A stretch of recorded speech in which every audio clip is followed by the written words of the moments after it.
नमस्कार मित्रांनो, नाना म्हणे आपल्याला तुझ्या लग्नाची खरेदी काठियावाडला करायची. म्हणलं चला नाना. काठियावाडला आलो, तिथं एकदम पद्धतशीर कार्यक्रम चालू होता. नाना तर नुसतं माझ्याकडे पाहत होते. म्हणे चला इथं मध्ये आलो तर पाहत होतो काय. म्हणलं नानाला बॅगी घ्यायच्या का? ते म्हणे बॅगी नाही रे, आपल्याला कुर्ती घ्यायची म्हणे, नवीन नवीन व्हरायटीमध्ये. म्हणलं ठीक आहे.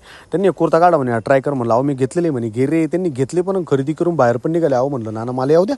ते म्हणे चाल आपल्याला एका महत्त्वाच्या माणसाला भेटायचं. म्हणलं काय बा एवढं अर्जंट काय? त्यांनी लगेच फोन काढला. फोन लावला. म्हणलं कोण आहे बा? म्हणे ऋषिकेश रिकामे. आहो म्हणलं माझा मित्र आहे. म्हणजे ठीक आहे ना, मग तू फोन केला का त्याला? म्हणलं हो केला होता. ते म्हणे कुठे? त्याला विचारून सांग त्याला की आम्ही पत्रिका घेऊन आलो आहे तुझ्यासाठी, पत्रिका द्यायची. पत्रिका म्हणजे माझं लग्न आहे बरं का, 9 तारखेला. तुम्ही सगळ्यांनी लग्नाला यायचं. त्या दादाला फोन केला. तो म्हणे मी ना टोलनाक्यापायी येतो म्हणे, तुम्ही या म्हणे. तिथं विंचूर गवळीच्या तिथं टोलनाका आहे ना. भाऊ आला ना लगेच. खतरनाक हेअरस्टाईल वगैरे नाही का. मित्रांनी मस्त गाणे वगैरे गाजवलेले बरं का. मित्र वनव्यामध्ये गारव्यासारखा. तुम्ही जर यूट्यूबला सर्च केलं तुम्हाला पाहायला भेटेल.